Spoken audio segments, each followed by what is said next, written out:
On va donc corriger l'exercice sur la Joconde en Rubik's Cube, donc de l'artiste Invader. Donc Invader a créé à partir de Rubik's Cube donc la Joconde, donc initialement de Léonard de Vinci. Donc pour ce faire, Invader a utilisé des cubes basiques, des cubes de 3 par 3. Donc il y a 1, 2, 3, 1, 2, 3. Donc sur chaque face, on va avoir 9 éléments. On va assimiler donc ces éléments à un pixel. Donc on a 6 couleurs possibles pour ces pixels, donc soit blanc, soit rouge, soit bleu, soit orange, soit vert, soit jaune. Au niveau dimensionnel, donc le cube fait 57 mm de côté. Donc là on a 57 mm comme ceci, 57 comme ceci, et on fait ainsi suivant la profondeur 57 mm. L'œuvre est composée donc au total de 15 cubes suivant la largeur et de 22 cubes suivant la hauteur. Donc au total, Invader a utilisé 15 fois 22, 330 cubes. Un petit rappel concernant les conversions, donc 1 pouce, 1 inch est égal à 2,54 cm. Le but de l'exercice va être de calculer la définition, la résolution et la profondeur de couleur de cette image numérique.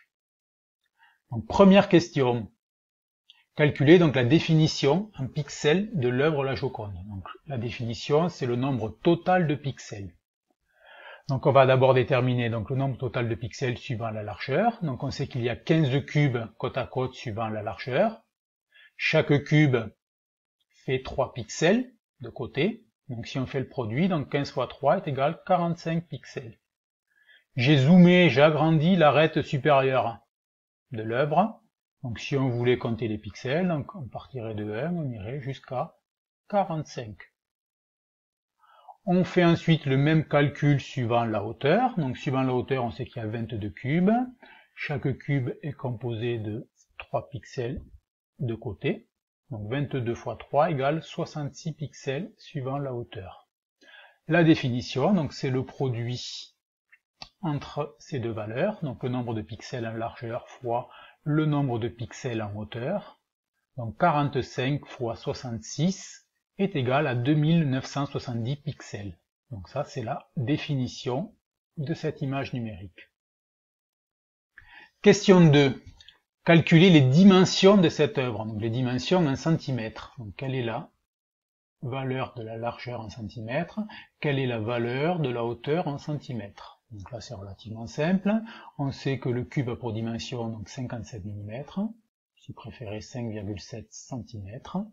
Donc en largeur, on a 15 cubes côte à côte. Donc 15 fois 5,7 cm, on a 85,5 cm de largeur. Même calcul suivant la hauteur. Donc suivant la hauteur, il y a 22 cubes. Donc 22 fois 5,7 cm est égal à 125,4 cm, donc suivant la hauteur. Donc les dimensions de l'œuvre, les dimensions de l'image numérique, donc 85,8 cm par 125,4 cm. Donc c'est largeur par hauteur. Question 3. Calculer cette fois-ci la résolution. La résolution s'exprime en pixels par pouce. Donc en abrégé PPP. Donc ce calcul de résolution, on peut le faire soit suivant la largeur de l'œuvre, la largeur de l'image numérique, soit suivant sa hauteur. Donc si on calcule suivant la largeur, on sait qu'en largeur, on a 45 pixels qui se répartissent donc sur 85,5 cm. On a calculé à la question précédente, à la question 2. Cette largeur qui est en centimètres, je vais la convertir en pouces. Pour faire la conversion en pouces, il faut que je divise par 2,54.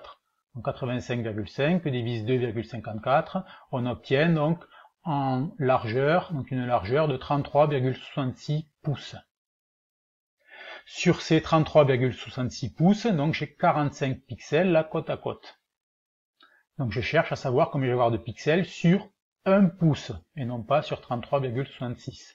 Donc il va falloir que je divise donc, par 33,66. Donc 45 divisé par 33,66 et on obtient donc 1,336 pixels par pouce.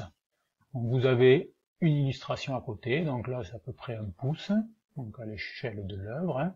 Donc 1 pouce c'est la largeur du pouce de votre main à peu près. Hein. Donc on voit que pour une longueur de 1 pouce, donc on a un petit peu plus de 1 pixel, un petit peu moins de 2. Donc ce calcul qu'on a fait suivant la largeur, on peut le faire suivant la hauteur, on va obtenir exactement la même valeur. Donc suivant la hauteur, donc j'ai plus 45 pixels, donc ça c'était la largeur, j'ai 66 pixels en hauteur, qui se répartit sur 125,4 cm. Je convertis ces centimètres en pouces, donc j'obtiens 49,37 pouces, et pour avoir donc le nombre de pixels par pouce, donc je divise 66 par la valeur en pouces, donc 49,37, et je retombe sur exactement la même valeur, donc 1,336 pixels par pouce. Donc ça, c'est la résolution de l'œuvre d'Invader, et c'est donc la résolution de ce qu'on pourrait assimiler donc à une image numérique.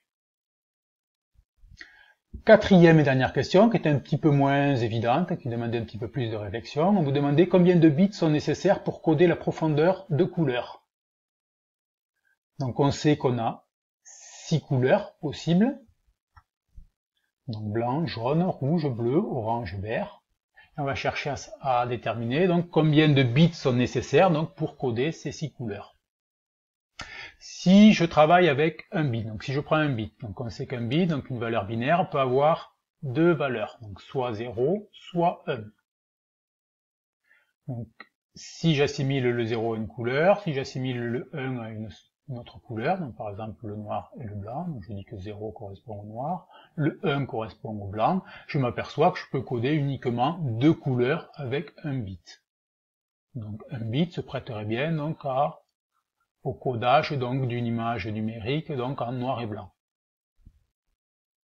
Donc un bit ne permet pas de coder donc 6 couleurs. Si au lieu de prendre un bit, je prends donc 2 bits, deux valeurs binaires. Donc avec ces deux valeurs binaires, je vais avoir 4 combinaisons possibles. Donc 0, 0, 0, 1, 1, 0 et 1, 1. Donc si j'ai 4 combinaisons possibles, je vais pouvoir coder 4 couleurs différentes. Donc avec 2 bits, je m'aperçois donc que je ne peux pas coder 6 couleurs. Donc je reste bloqué à un maximum de 4 couleurs. Donc 2 bits ne sont pas suffisants pour coder donc les 6 couleurs de cette œuvre. Donc je rajoute donc une valeur binaire, je rajoute un bit, donc je passe à 3 bits. Donc pour avoir le nombre de combinaisons, on fait 2 exposant donc le nombre de bits. Ouais, donc 2 au cube, 2 exposant 3 est égal à 8. Donc les 8 combinaisons possibles sont les suivantes, donc 0, 0, 0, 0, 0, 1, 0, 1, 0, 0, 1, 1, 1, 0, 0, 1, 0, 1, 1, 1, 0, et enfin donc les 3 bits à 1, 1, 1, 1. Donc 8 combinaisons possibles, donc avec ces 8 combinaisons, on va pouvoir coder 8 couleurs différentes. Donc on a besoin de coder 6 couleurs, on sait que 3 bits permettent d'encoder jusqu'à 8, donc 3 bits vont être suffisants donc, pour coder donc, les 6 couleurs. Donc exemple de codage, on pourrait donc affecter donc, la combinaison 0, 0, 0 pour le blanc, 0, 0, 1 pour le jaune, 0, 1, 0 pour le rouge, 0, 1, 1 pour le bleu, 1, 0, 0 pour le orange et 1, 0, 1 pour le vert. Et on notera au passage donc que deux combinaisons, donc deux valeurs n'ont pas été utilisées, donc 1, 1, 0 et 1, 1, 1.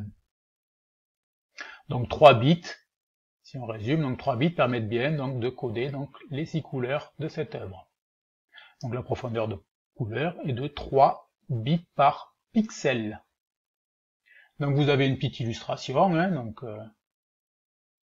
on voit donc le codage de chacune des couleurs. Ouais. Donc on a par exemple le bleu donc, qui est codé à 0, 1, 1. Donc un autre pixel qui est également bleu, donc va avoir exactement donc, le même code de couleur. Voilà pour cette correction.